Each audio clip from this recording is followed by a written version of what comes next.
السلام علیکم ورحمۃ اللہ وبرکاتہ۔ الحمد للہ نحمده ونستعینه ونستهدیه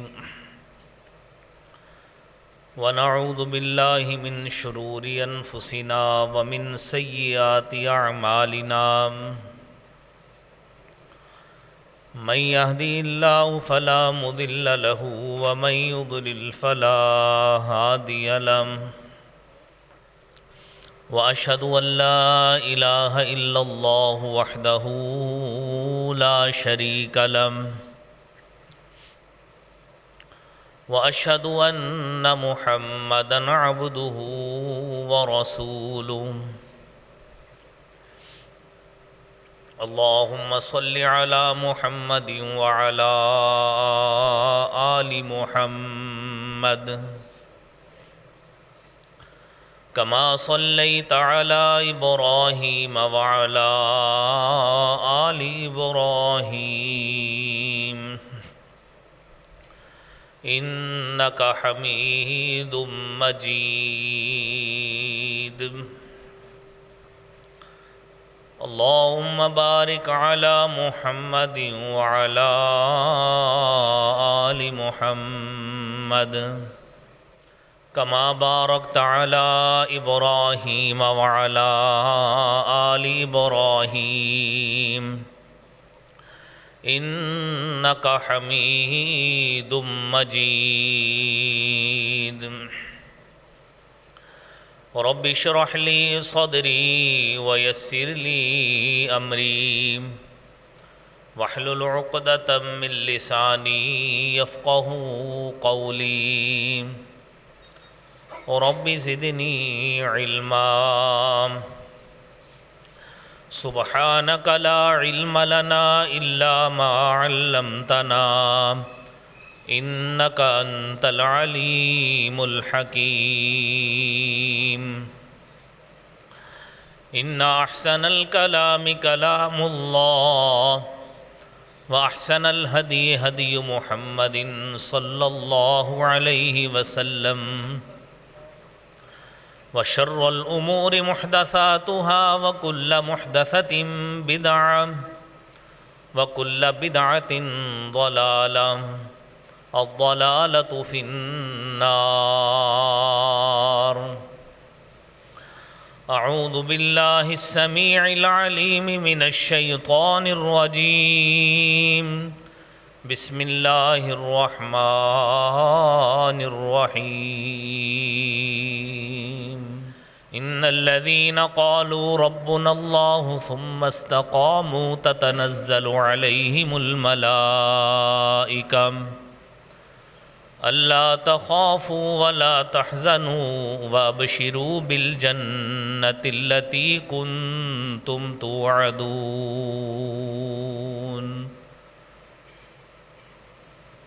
صدق اللہ العظیم۔ حمد و ثنا،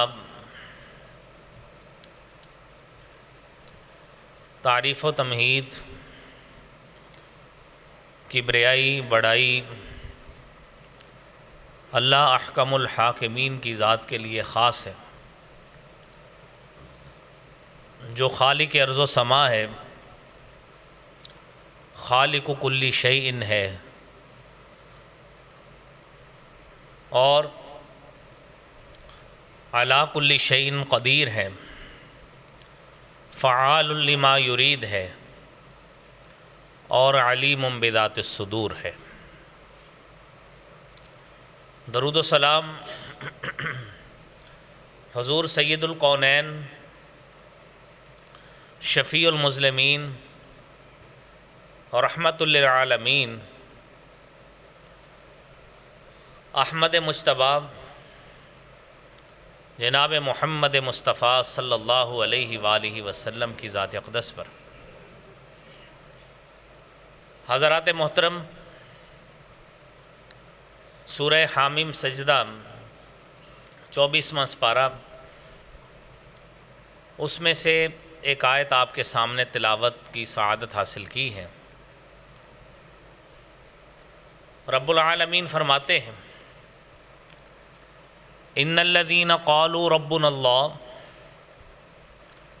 وہ لوگ جنہوں نے یہ بات کہی ربنا اللہ، ہمارا رب اللہ ہے، ثم استقاموا، پھر اس پہ استقامت اختیار کی، تتنزل علیہم الملائکہ، ان کے اوپر فرشتے نازل ہوں گے، اللہ تخافوا ولا تحزنوا، اس خوشخبری کے ساتھ کہ تم نے ڈرنا نہیں ہے، خوف میں مبتلا نہیں ہونا، حزن میں مبتلا نہیں ہونا، وابشروا بالجنہ، اور اس جنت کی بشارت پالو، خوش ہو جاؤ اس جنت پر، التی کنتم توعدون، جس جنت کا تم سے وعدہ کیا جاتا ہے۔ حضرات دی وقار، اللہ احکم الحاکمین کے فضل و کرم کے ساتھ اس کے ان گنت لا تعداد رحمتوں، برکتوں اور پھر اس کی دی گئی توفیق کے ساتھ اس خالق ارض و سما نے ہمیں رمضان المبارک کا مہینہ دیکھنے کا شرف نصیب فرمایا ہے، اور اس میں ہم میں سے جتنا ہو سکا ہر مومن مسلمان نے اپنی بساط اور حیثیت کے مطابق جتنا نیکی کا سلسلہ ہو سکا بڑھ چڑھ کر اس میں کام کرنے کی، محنت کرنے کی کوشش کی۔ ہم رب العالمین سے دعا کرتے ہیں کہ یا احکم الحاکمین جینا ببضاعۃ مزجاۃ، اللہ ہم حقیر اپنا مال تیرے سامنے لے کر آئے ہیں، فاوفی لنا الکیل وتصدق علینا، اللہ ہمارے لیے ہمارا میزان بھی پورا کر دینا اور ہمیں صدقے سے بھی نواز دینا۔ اور یہ وہی دعا ہے جو برادران یوسف نے حضرت یوسف علیہ السلام سے بطور بادشاہ ان کے سامنے پیش کی تھی۔ تو بھائیو، اللہ احکم الحاکمین نے جہاں پہ رمضان المبارک کی یہ فضیلت بھری، رحمت بھری گھڑیاں اور ساعات ہمیں نصیب فرمائی ہیں، اب اس کا تقاضا یہ ہے کہ رمضان تو ختم ہوا، لیکن رب رمضان وہ سدا بہار ہے، وہ اس وقت بھی تھا جب رمضان کا مہینہ شروع نہیں ہوا تھا، وہ اس وقت بھی تھا جب رمضان کا مہینہ تھا، اور وہ اس وقت بھی ہوگا جب مستقبل میں بھی رمضان کا مہینہ نہیں ہوگا، رب رمضان اس وقت بھی موجود ہوگا انشاءاللہ۔ لہذا اپنی عبادت میں استقامت، اپنی عبادت میں تسلسل، اپنی عبادت میں مداومت، اپنی عبادت میں ہمیشگی، اپنی عبادت میں پرپیچویلٹی لے کے آنا، ہمیشگی لے کے آنا اور مستقل مزاجی لے کر آنا، یہ میرے بھائیوں ہمارا آج یہی موضوع ہے، اسی حوالے سے ہی گفتگو ہے ہماری۔ یہ استقامت، یہ ہمیشگی، مستقل مزاجی، پختگی اور تسلسل، اس استقامت کا مفہوم کیا ہے؟ استقام یستقیم استقامتاً عربی زبان کا لفظ ہے جس کا معنی ہے سیدھا ہونا، اور عربی زبان میں جب کہا جاتا ہے استقام لہ الامر تو اس کا معنی ہوتا ہے فلاں معاملہ اس شخص کے لیے سیدھا ہو گیا۔ اور جب یہ لفظ نصوص میں استعمال ہوتا ہے، قرآنی آیات میں استعمال ہوتا ہے، احادیث مبارکہ میں استعمال ہوتا ہے، تو اس کا معنی ہوتا ہے یکسو ہونا، مستقل مزاج ہونا، تسلسل کے ساتھ کوئی کام کرنا، کوئی عبادت کرنا، اس میں مستقل مزاجی کا ہونا، یکسوئی کا ہونا، تو اس کا معنی یہ ہوتا ہے۔ اور اس کے ساتھ ساتھ مداومت، ہمیشگی، استمرار اور جاری رہنا، تسلسل رہنا، یہ اس کے معنی کی وضاحت کے لیے خاص ہے۔ اور عام الفاظ میں اس کو یوں کہا جائے، اللہ کے دین پر ڈٹ جانا، توحید پر ڈٹ جانا، سنت رسول صلی اللہ علیہ وسلم پر ڈٹ جانا، اور پھر جب مومن آدمی اس پہ ڈٹ جاتا ہے اور یکسوئی کے ساتھ اس پہ عمل کرنے لگ جاتا ہے تو پھر معاملہ کیا ہوتا ہے؟ پھر وہی بات ہے، لا یخافون فی اللہ لومۃ لائم۔ پھر ایسے لوگ جو یکسوئی کے ساتھ، تسلسل اور ہمیشگی کے ساتھ عبادت کرتے ہیں، پھر وہ اس معاملے میں لا یخافون فی اللہ لومۃ لائم، پھر کسی ملامت کرنے والے کی ملامت سے ڈرتے نہیں۔ اپنے عمل میں یکسوئی، اس پہ توجہ، اس پہ دھیان، ہر لحاظ سے اس میں یکسوئی دکھانا، اپنے فرائض میں، اپنے واجبات میں، اپنی سنتوں کی ادائیگی میں، ہر لحاظ سے اس میں ہمیشگی کرنا، اور کسی لحاظ سے بھی اس میں جھول پن نہ دکھانا، یہ میرے بھائیوں یہ مومن کا شیوا ہوتا ہے۔ اور قرآن کریم میں اس کی وضاحت اس طرح بھی ہوتی ہے۔ سورہ حجر 14واں سپارہ ہے، آخری آیت ہے، رب العالمین کا حکم ہے وَاعْبُدْ رَبَّكَ حَتَّى يَأْتِيَكَ الْيَقِينُ۔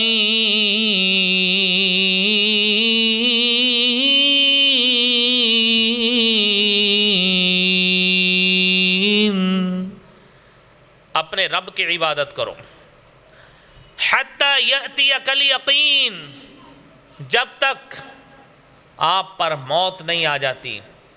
عبادت میں تسلسل، عبادت میں مستقل مزاجی، عبادت میں یکسوئی اور ہمیشگی، مداومت، یہ اس میں لے کر آؤ۔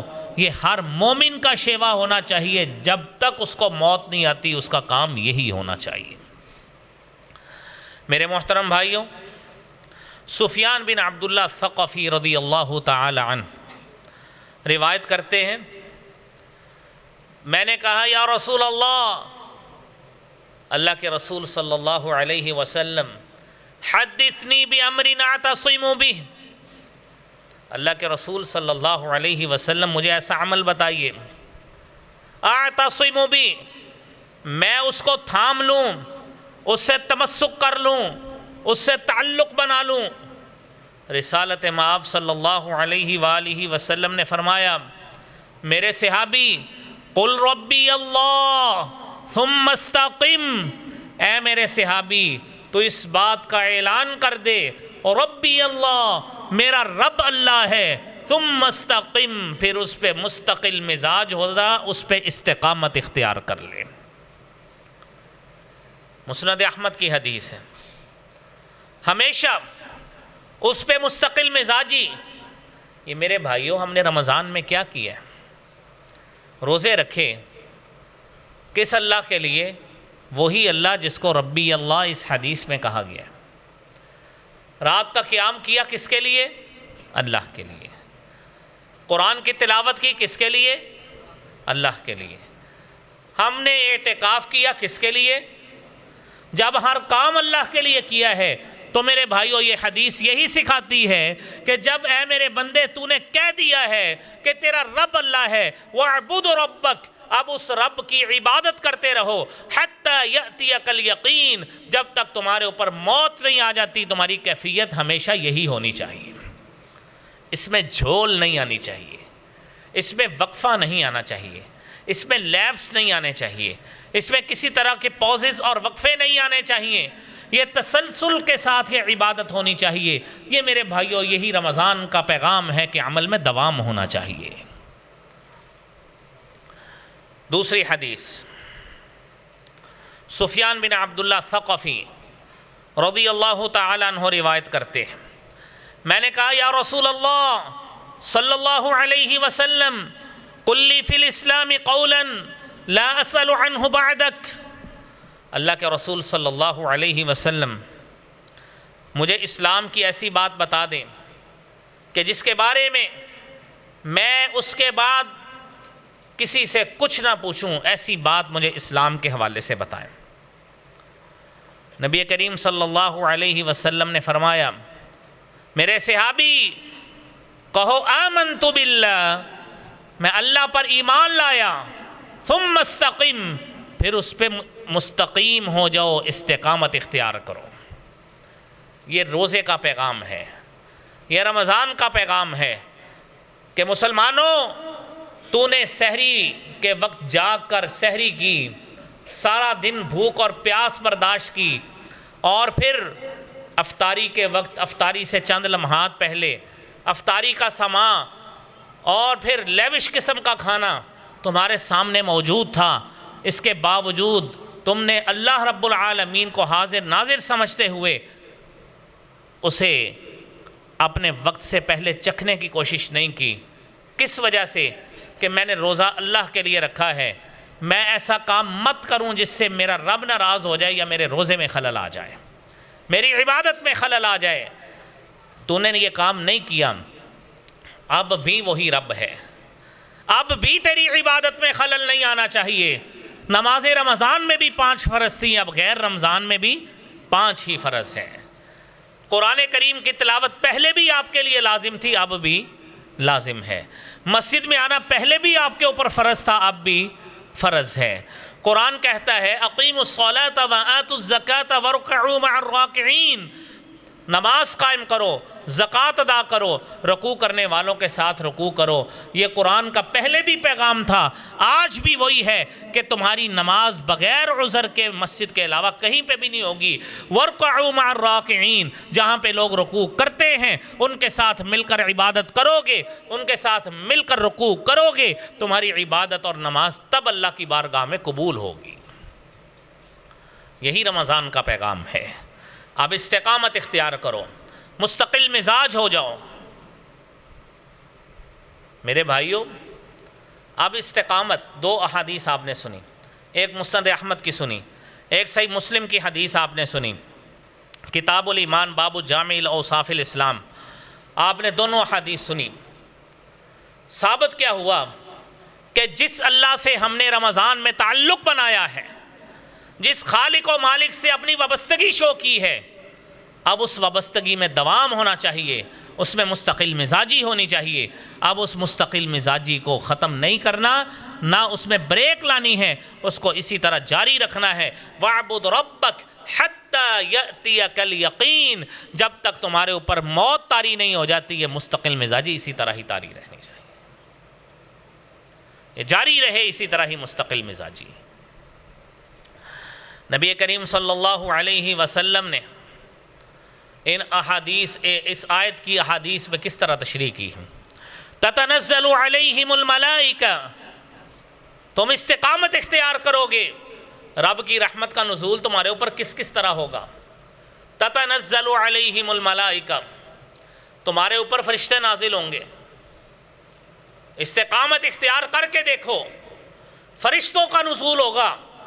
کیسے فرشتے اتریں گے؟ مفسرین نے تفاسیر میں مختلف اقوال لکھے کہ یہ فرشتے یہ اس وقت نازل ہوں گے، ایک قول جب انسان کے اوپر موت طاری ہوگی، فرشتے آئیں گے۔ فرشتے، جن فرشتوں کو انسان نے ساری زندگی نہیں دیکھا، یہ شخص جو مستقل مزاج تھا، جس نے عبادت میں ہمیشگی پیدا کی ہے، فرشتے اس کے آ کے کہیں گے کہ اے بندہ مومن، تو نے اپنے رب سے تعلق بنایا ہے، تو نے استقامت اختیار کی ہے، ہم اللہ کی طرف سے بھیجے گئے ہیں، اپنی جان بڑے پیار سے اب ہمارے حوالے کر دو، تیرے لیے جنت میں حوریں تیرا انتظار کر رہی ہیں۔ تتنزل علیہم الملائکہ، فرشتے نازل ہوں گے۔ اور دوسرا قول کہ موت کے بعد یعنی ایک یہ وقت قبر میں بھی فرشتوں کا نزول ہوگا، اور وہ فرشتے قبر میں بھی آ کر اس کے لیے مدد اور معاونت کریں گے۔ اور آپ نے سنی بات ابھی کہ جان نکالتے وقت بھی فرشتے آئیں گے، یہ ان کو دیکھے گا۔ کون دیکھے گا؟ جو مومن آدمی ہے، جس نے استقامت اختیار کی ہے۔ وہ کہیں گے اللہ تخافوا ولا تحزنوا، تم نے خوف نہیں کھانا، خوف نہیں کھانا۔ قرآن کریم میں یہ لفظ بار بار خوف نہیں ہوگا، غم نہیں ہوگا، یہ ہے کیا ہے؟ آپ اس کو سمجھیے۔ خوف ہوتا ہے مستقبل کی چیز کا، جو واقعہ ابھی ہوا نہیں ہے۔ ایک مومن آدمی ہمیشہ اللہ کے عذاب سے ڈرتا ہے، ہمیشہ خوف کھاتا ہے کہ میں عبادت کروں، اللہ کو راضی کروں، ایسا نہ ہو کہ اللہ مجھے آگ میں پھینک دے۔ عمر فاروق رضی اللہ تعالیٰ عنہ ایک دن روئی جا رہے ہیں۔ پوچھا گیا امیر المومنین کیا مسئلہ ہے، رو کیوں رہے ہو؟ کہنے لگے کل قیامت کے روز اگر اللہ رب العزت نے کہہ دیا کہ میں نے ساری دنیا کو معاف کر دیا سوائے ایک بندے کے، مجھے ڈر لگ رہا ہے کہیں وہ ایک بندہ میں نہ ہو جاؤں۔ یہ ہے خوف اللہ رب العالمین کا۔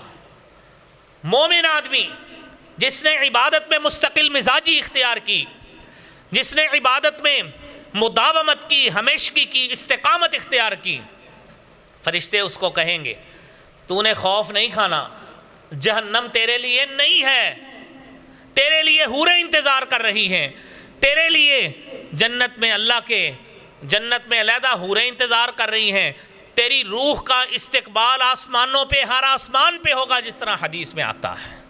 تو کس چیز کا خوف کھا رہا ہے؟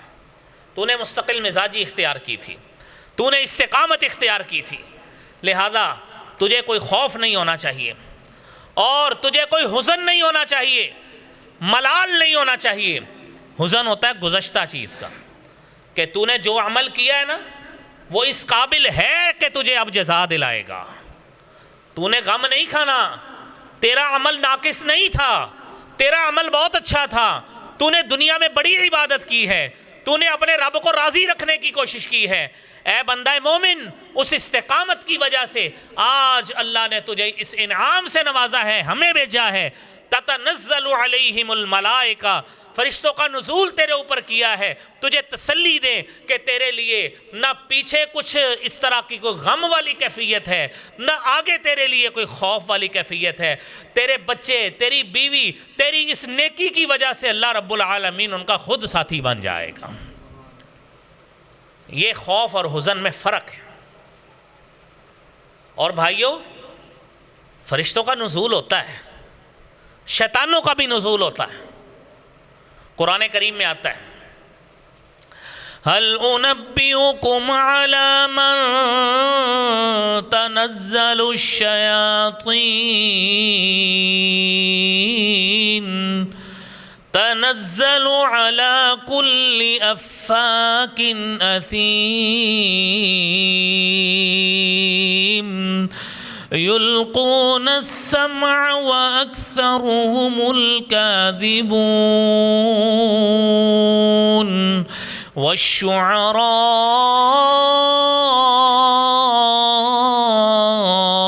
يتبعهم الغاوون۔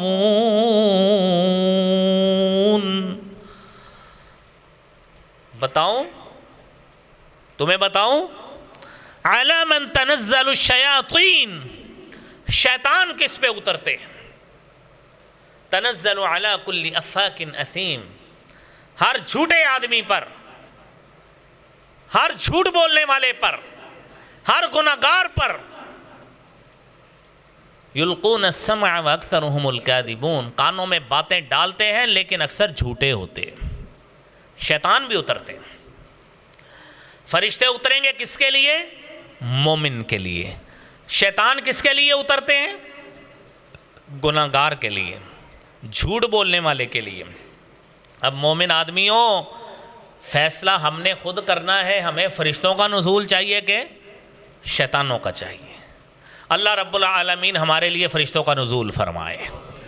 تو بھائیوں خوش ہو جائیے، اگر فرشتوں کا نزول چاہتے ہو ایک ہی کام ہے، جو عمل رمضان میں کیے تھے اللہ کو مد نظر رکھ کر، اس کی موجودگی کو، اس کو ناظر حاضر سمجھ کر، اس رب کی رضا کے لیے عمل کیے۔ سفیان بن عبداللہ ثقفی کی حدیث کے مطابق قُلْ آمَنْتُ بِاللَّهِ ثُمَّ اسْتَقِمْ، اب اس پہ استقامت اختیار کرتے ہوئے اس عمل کا تسلسل رکھو، اللہ تعالیٰ ایسا موقع لے کر آئیں گے تَتَنَزَّلُ عَلَيْهِمُ الْمَلَائِكَةُ، تمہارے اوپر فرشتے نازل ہوں گے۔ اور کیا اللہ نے فرشتے نازل نہیں کیے؟ اللہ نے فرشتوں کا نزول کیا بھی۔ کیسے فرشتوں کا نزول کیا؟ وَلَقَدْ نَصَرَكُمُ اللَّهُ بِبَدْرٍ وَأَنْتُمْ أَذِلَّةٌ، تمہاری بدر کے مقام پر مدد کی، تم کمزور تھے۔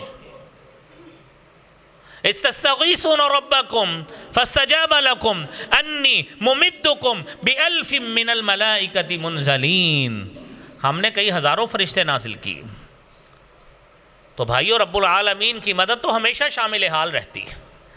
بندہ مستقل مزاج رہے، اپنے عمل پہ مداومت کرے، ہمیشگی دکھائے، استقامت دکھائے، رب العالمین اپنے ایسے بندے کو ایسا پیار سے نوازتے ہیں کہ اس کے لیے فرشتوں کا نزول فرماتے ہیں۔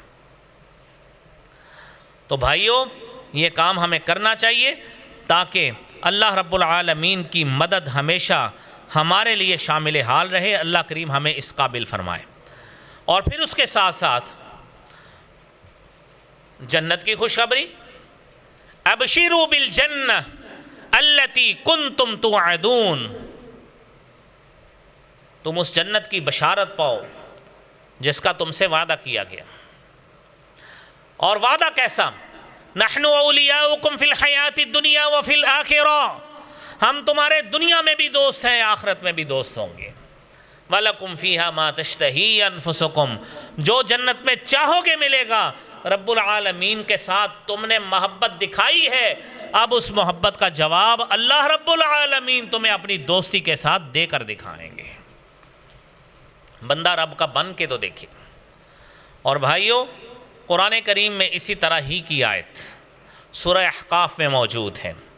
ان الذين قالوا ربنا الله ثم استقاموا فلا خوف عليهم ولا هم يحزنون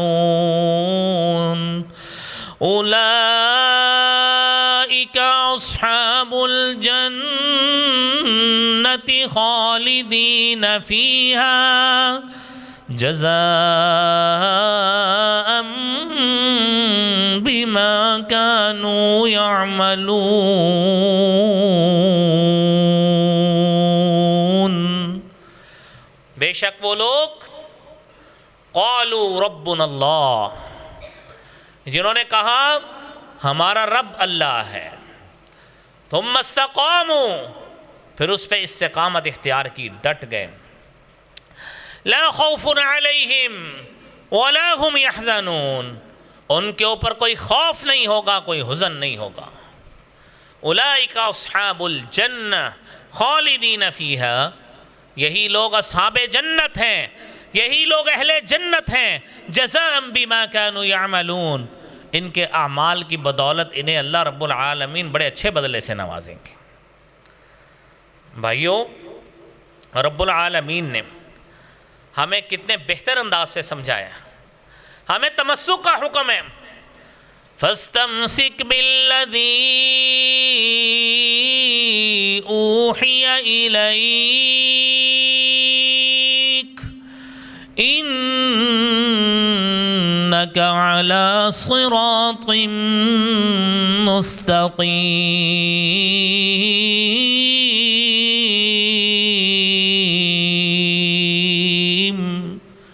آپ تمسک کریں، استمساک کریں، مضبوطی سے تھام لیں، الذی اوحی الیک، جس بات کی وحی آپ کی طرف کی جاتی ہے۔ وحی تو رسالت مآب صلی اللہ علیہ وسلم کی طرف ہوئی تھی، وہ پیغام کا دوام ہمارے لیے ہے، اس کا مستقل مزاجی سے تھامنا ہمارے لیے ہے، کیونکہ ہمارا تو بھائیو دعویٰ ہی وہی ہے، اطیعوا اللہ و اطیعوا الرسول، ہمارا تو دعویٰ ہے کہ ہماری بنیاد ہی دو باتوں پہ ہے، یا قول اللہ پہ ہے جو اللہ نے کہا ہے قرآن میں، یا جو رسول اللہ صلی اللہ علیہ وسلم نے فرمایا ہے۔ جب ہمارے پاس اصول ہی دو ہیں، جب ہمارے پاس بنیادیں ہی دو ہیں، ہمارے پاس تو بھائیو تیسری کوئی چیز ہے ہی نہیں ہے، یہی اصول ہے، یہی دو اصولوں کی بنا پر ہم اپنے عمل کے دعوے دار ہیں۔ تو بھائیو وہ عمل وہ وحی الہی پہ بنیاد رکھتا ہے، اور اس وحی الہی سے تمسک کرنا، اس کو تھامنا، یہ میرے بھائیو آپ کے لیے بھی ضروری، میرے لیے بھی، ہر مسلمان کے لیے ضروری ہے۔ اور قرآن کریم میں اللہ رب العالمین فرماتے ہیں فاستقم کما امرت، اے نبی صلی اللہ علیہ وسلم جو آپ کو حکم دیا گیا ہے اس کو تھام لیجئے، اس پہ استقامت اختیار کرو۔ میرے بھائیوں ہمیں کیا حکم ہے؟ ہمیں حکم ہے اقیم الصلاۃ، نماز قائم کرو۔ اب جو ہمیں حکم ہے ہم نے بھی اس کو استقامت اختیار کرنی ہے۔ ہمیں حکم ہے آتوا الزکاۃ، زکوٰۃ ادا کرو، اب اس کو کیا کرنا ہے؟ استقامت اختیار کرنی۔ ہمیں حکم ہے کتب علیکم الصیام، تمہارے اوپر رمضان کے روزے فرض ہیں، اب اس کے اوپر کیا کرنا ہے؟ استقامت اختیار کرنی۔ ہمیں حکم یہ تھا کہ جھوٹ نہیں بولنا، اب اس پہ کیا کرنا ہے؟ استقامت اختیار کرنی۔ ہمیں حکم تھا کہ گالی نہیں دینی، اب اس پہ استقامت اختیار کرنی۔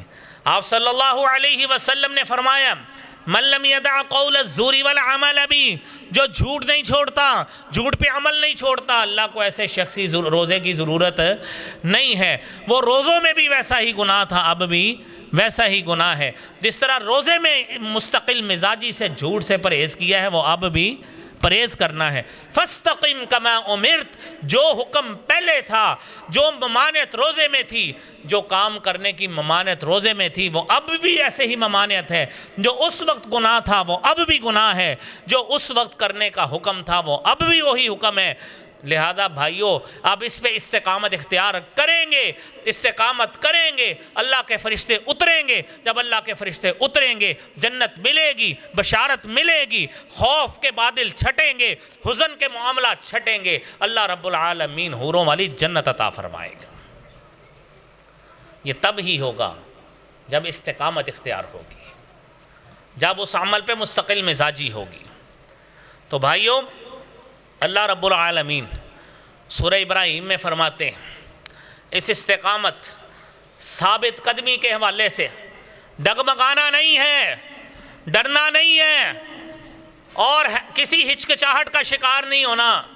دنیا میں بڑے لوگ کہنے والے ملیں گے، او بھائی روزے ابھی گزرے ہیں، ابھی 27ویں رات جاگی ہے، کتنے گناہ کر لیے ہوں گے۔ ممکن ہے شیطان ایسے وسوسے دل میں ڈالے، نہیں، آپ نے اس آیت پہ ڈٹے رہنا ہے۔ يثبت الله الذين آمنوا بالقول الثابت في الحياة الدنيا وفي الآخرة ويضل الله الظالمين ويفعل الله ما يشاء۔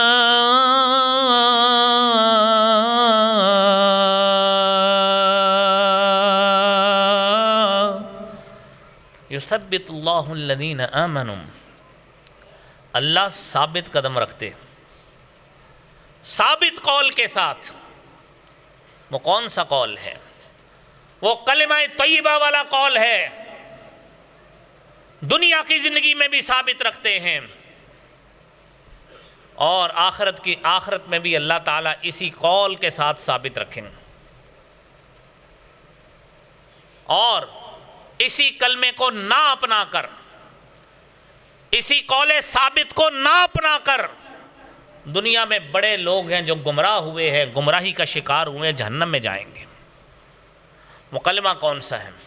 اشہد ان لا الہ الا اللہ، یہ لا الہ الا اللہ کا کلمہ ہے، جس پہ ثابت قدمی اختیار کرنی ہے، استقامت اختیار کرنی ہے۔ اور بھائیو استقامت اختیار کی تھی بلال نے، جس نے ایسی استقامت اختیار کی کہ چلتا زمین پہ تھا، قدموں کی آہٹ کی آواز وہ تھی جنت میں سنا کرتی تھی۔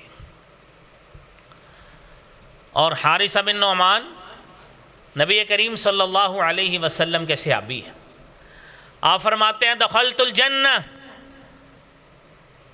جب میں جنت میں داخل ہوا سمعت تلاوت القرآن، میں نے تلاوت قرآن سنی، اور کیسی تلاوت قرآن، کس کی آواز سنی؟ فَإِذَا هُوَ حَارِثَةُ بْنُ النُّعْمَانِ، وہ حارث بن نعمان تھے۔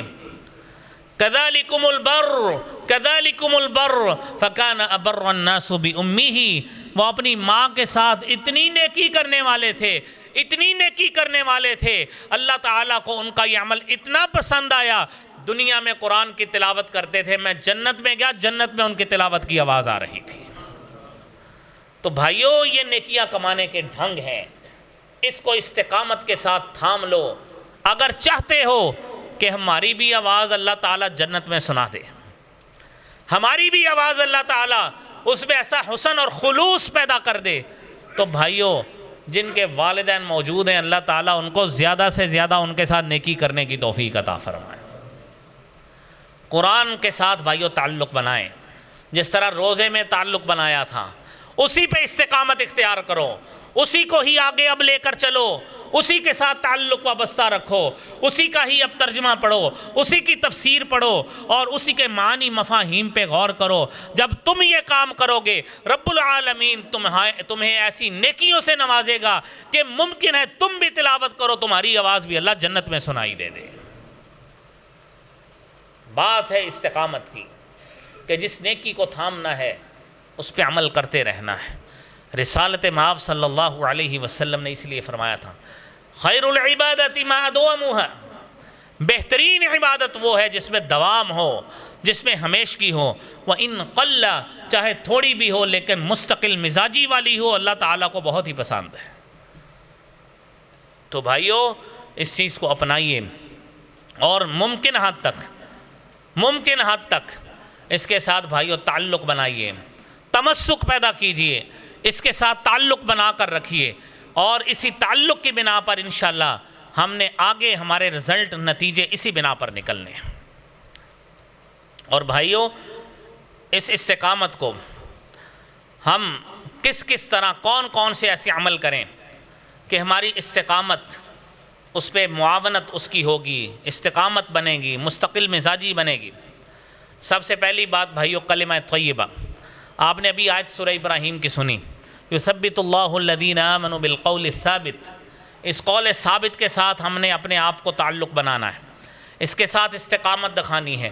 کوئی ہمارا عمل ایسا نہیں ہونا چاہیے جس سے یہ ظاہر ہو رہا ہو کہ شاید ہمارا اللہ سے تعلق تھوڑا ہٹ رہا ہے، نہیں، ہر ہمارے قول سے، ہر ہمارے عمل سے اس بات کی گلمس اور جھلک آنی چاہیے کہ ہمارا اللہ پہ وثوق قائم ہے، اللہ رب العالمین پہ یقین قائم ہے، اسی پہ ہم نے استقامت اختیار کرنی ہے۔ یہ پہلی بات۔ دوسری بات بھائیو قرآن کریم کے حوالے سے، اور قرآن کریم سے کیسا تعلق بنانا ہے۔ قُلْ نَزَّلَهُ رُوحُ الْقُدُسِ مِنْ رَبِّكَ بِالْحَقِّ لِيُثَبِّتَ الَّذِينَ آمَنُوا وَهُدًى وَبُشْرَى لِلْمُسْلِمِينَ۔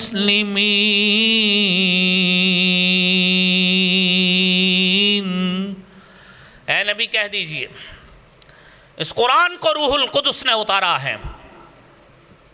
کس وجہ سے اتارا؟ لِيُثَبِّتَ الَّذِينَ آمَنُوا، تاکہ اہل ایمان کو ثابت قدم رکھے۔ استقامت اختیار ہوگی قرآن کے ساتھ تعلق نبھانے سے ہوگی۔ لِيُثَبِّتَ الَّذِينَ آمَنُوا، اس قرآن کے ساتھ تعلق بناؤ، ثابت قدمی رہے گی، اور ہدایت بھی ملے گی، بشارت بھی ملے گی، جنت کی بشارت بھی ملے گی، فرشتوں کی بشارت بھی ملے گی۔ قرآن سے تعلق بناؤ، یہ دوسرا کام ہے۔ اور میرے بھائیوں تیسرا کام، اللہ رب العالمین کی یاد، اس کا ذکر تسلسل کے ساتھ کرو۔ جس طرح رمضان میں مسجد میں بیٹھتے تھے، مسجد میں بیٹھ کر اللہ کو یاد کرتے تھے، اللہ رب العالمین کو یاد کرتے کرتے بندے کی آنکھیں بھی نم ہوئیں، رب کے سامنے ہاتھ بھی اٹھ گئے، یہ سارا کچھ ہوا۔ اب رب العالمین کو اسی تسلسل سے یاد رکھو، رب العالمین انشاءاللہ ثابت قدمی عطا فرمائیں گے۔ قرآن کریم کہتا ہے يا أيها الذين آمنوا إذا لقيتم فئة فاثبتوا واذكروا الله كثيرا لعلكم تفلحون۔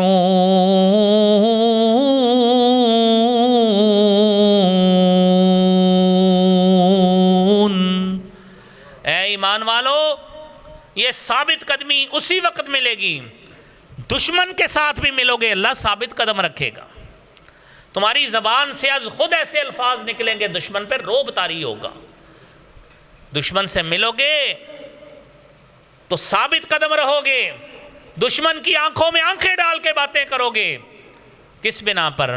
وَاذْكُرُوا اللَّهَ كَثِيرًا، اللہ کا ذکر کثرت کے ساتھ کرو، رب العالمین تمہارے اندر یہ ہمت اور حوصلہ پیدا فرما دیں گے، تمہیں ثابت قدمی عطا فرمائیں گے، تمہارے قدم ڈگمگائیں گے نہیں، تمہیں مستقل مزاج اور مستقیم اللہ تعالیٰ رکھیں گے۔ اگلی بات میرے بھائیوں، رسول کریم صلی اللہ علیہ وسلم کے احکامات پر عمل کرنا، جو آپ نے حکم دے دیا ہے اسی کو اسی طرح ہی سمجھنا، یہ مومن کی شان ہے۔ قرآن کریم پہ غور کیجئے، سورہ نساء، وَلَوْ أَنَّهُمْ فَعَلُوا مَا يُوعَظُونَ بِهِ لَكَانَ خَيْرًا لَهُمْ وَأَشَدَّ تَثْبِيتًا۔ اگر یہ لوگ وہ کام کرتے جو انہیں نصیحت کی گئی تھی، لَكَانَ خَيْرًا لَهُمْ، اس وقت یہی بات ان کے لیے بہتر تھی۔ اگر بہتری چاہتے ہو، اشد تثبیت چاہتے ہو، اپنے قدموں کو ثابت قدم رکھنا چاہتے ہو، تو رسالت مآب صلی اللہ علیہ وسلم کی نصیحتوں پہ عمل کرو، آپ کے اقوال اور احادیث پہ عمل کرو، اللہ ثابت قدمی عطا فرما دیں گے۔ کر کے تو دیکھو، قرآن کا وعدہ ہے، قرآن کا وعدہ ہے ثابت قدمی تمہیں ملے گی، اسی صورت میں ملے گی جب تم اپنے محبوب پیغمبر جناب محمد الرسول اللہ صلی اللہ علیہ وسلم کی نصیحتوں پہ عمل کرو گے۔ ہم نصیحتوں پہ عمل کریں کوئی نہ، بات آپ کی مانے کوئی نہ، چاہے دشمن بھی ہم سے ڈر جائے، دنیا کے اوپر ہمارا روب طاری ہو جائے، ہمارا اپنے بچوں پہ بھی روب نہیں پڑے گا، دنیا تو بڑی دور کی بات ہے، دنیا بڑی دور ہے۔ عمل نہ کرتے ہوئے گھر پہ روب ڈال کے دیکھے گھر والی کتنا مان جاتی ہے۔ یہ رب العالمین کی طرف سے نتائج ہیں جو ہمیں سامنے فوری طور پہ آتے ہیں۔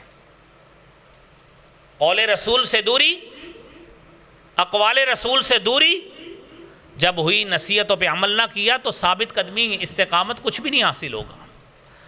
اور اس میں پانچویں اور آخری بات، انبیاء علیہم السلام کی زندگیوں کا مطالعہ، یہ ثابت قدمی کے لیے، استقامت کے لیے بڑا معاون ثابت ہوگا۔ انبیاء کی زندگیوں کا مطالعہ کیجئے، قرآن کریم کے قصص پڑھیے، قصص القرآن کتاب موجود ہے، اس کو پڑھیے، ترجمے کے قرآن لیجئے، تفاسیر لیجئے، اس میں سے انبیاء کے قصص پڑھیں، کس طرح انہوں نے مردانہ وار مشکلات کا سامنا کیا ہے، کس طرح اللہ نے انہیں استقامت عطا فرمائی ہے۔ اور قرآن کریم نے بڑے واضح انداز میں بتایا سورہ ہود کی 120 نمبر آیت میں، وَكُلًّا نَقُصُّ عَلَيْكَ مِنْ أَنْبَاءِ الرُّسُلِ مَا نُثَبِّتُ بِهِ فُؤَادَكَ، ہم نے انبیاء کی خبریں آپ کو بتائیں ساری کی ساری، کس وجہ سے؟ مَا نُثَبِّتُ بِهِ فُؤَادَكَ، تاکہ آپ کا دل مضبوط ہو جائے۔ اور ہمارے لیے بھی یہی ہے، استقامت چاہتے ہو ہمارا عمل سے پاؤں نہ ڈگمگائیں، انبیاء کی سیرت کو پڑھیے، قصص کو پڑھیے کہ کس طرح انبیاء نے مشکلات کا سامنا کیا ہے، ڈگمگائے نہیں۔ امت نے بڑے تانے بھی مارے، امت نے بڑے مینے مارے، امت نے طرح طرح کی باتیں کی، لیکن انبیاء اپنے قدموں سے ہلے نہیں ہیں۔ ہمارے لیے تو رمضان ختم ہوتا ہے، ہم وہ عمل سارا چھوڑ بیٹھتے ہیں جو پہلے کرتے تھے۔ تو بھائیوں، یہ پانچوں باتیں میں دوبارہ دہرا دیتا ہوں۔ استقامت چاہتے ہو، سب سے پہلی بات کیا ہے کہ اللہ رب العالمین کی توحید کلمہ طیبہ کو تھام لیجیے۔ نمبر 2، قرآن کریم سے تمسک کیجیے۔ نمبر 3، اللہ رب العالمین کی یاد اور اس کا ذکر، اس کی عادت ڈالیے۔ نمبر 4، رسول کریم صلی اللہ علیہ وسلم کے احکامات کو مانیے۔ اور نمبر 5، پچھلے انبیاء کے تذکرے، ان کے قصص کا مطالعہ کریں۔ یہ 5 باتیں ہیں جو ہمارے لیے استقامت میں معاون بنے گی۔ بصورت دیگر ہم جدھر سے مرضی چیزیں ڈھونڈتے رہیں، ہمیں کبھی بھی استقامت حاصل نہیں ہوگی۔ کہاں سے لیں گے؟ ہماری مومنوں کی بنیاد ہی قرآن ہے۔ ایمان لائے ہیں، ایمان لانے کے بعد ہمارے لیے اولین چیز قرآن کریم ہے۔ انبیاء علیہم الصلاۃ والسلام کی سیرت ہے، خصوصاً نبی صلی اللہ علیہ وسلم کے احکامات کو ماننا، اس کو شریعت سمجھنا، یہ ہمارے لیے ضروری ہے۔ تو بھائیو یہ کام کیجیے۔ اور آخر میں آپ کے سامنے وہ چند دعائیں جن کے ساتھ اللہ رب العالمین استقامت عطا فرماتے ہیں، آپ وہ دعائیں یاد بھی کیجیے، دعاؤں کو حفظ بھی کیجیے، اللہ رب العالمین سے مانگیے بھی۔ ان میں سب سے پہلی دعا سورہ آل عمران کی 8 نمبر آیت، ربنا لا تزغ قلوبنا بعد اذ ہدیتنا وہب لنا من لدنک رحمہ۔ اے ہمارے رب، لا تزغ قلوبنا بعد اذ ہدیتنا، تو نے ہدایت ہمیں دی، تو نے ہمیں رمضان کے روزے بھی رکھوائے، تو نے قرآن پڑھنے کی توفیق دی، اللہ تو نے ہر طرح کی عبادت پہ معاونت کی۔ لا تزغ قلوبنا، اللہ ہمارے دلوں کو ٹیڑھے ہونے سے بچانا۔ وہب لنا من لدنک رحمہ، اللہ کریم ہمارے لیے اپنی طرف سے رحمتوں کا نزول فرما۔ یہ بھائیوں پہلی دعا ہے۔ 4 دعائیں آپ نے مانگنی تاکہ اللہ تعالی ہمیں استقامت سے بھی نوازے۔ دعا بڑا بہترین ہتھیار ہے بھائیوں، اس عمل کو اپنائیے۔ دوسری دعا سورہ بقرہ کی 250 نمبر آیت، ربنا افرغ علینا صبرا وتوفنا مسلمین۔ اے رب العالمین، ہمارے اوپر صبر نازل فرما دے، ہمارے اوپر صبر کا فیضان کر دے۔ وتوفنا مسلمین، ربنا افرغ علینا صبرا وثبت اقدامنا، اللہ صبر بھی دے، اللہ ہمارے قدموں کو بھی جما دے، مستقل کر دے، استقامت عطا فرما دے۔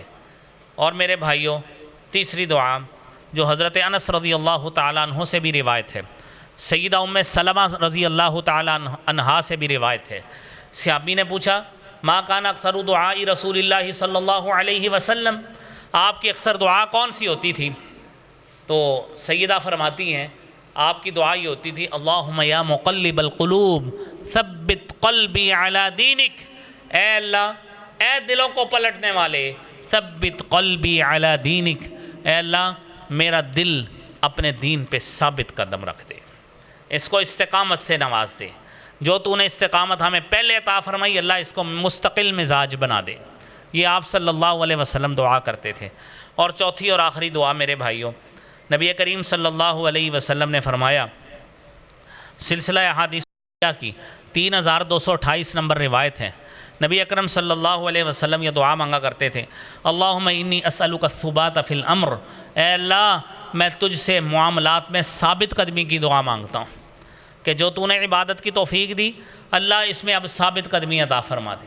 تو بھائیو یہ دعائیں کریں تاکہ وہ عمل جو ہم رمضان سے پہلے کرتے تھے اس میں مستقل مزاجی رہے، اس میں مداومت رہے، اس میں ہمیشگی رہے، اس میں ہم مستقیم رہیں، اسی پہ جمے رہیں، اسی پہ ہماری ثابت قدمی رہے۔ اللہ کریم ہم سب کو اس کی توفیق عطا فرمائے۔ وآخر دعوانا ان الحمد للہ رب العالمین۔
الحمد للہ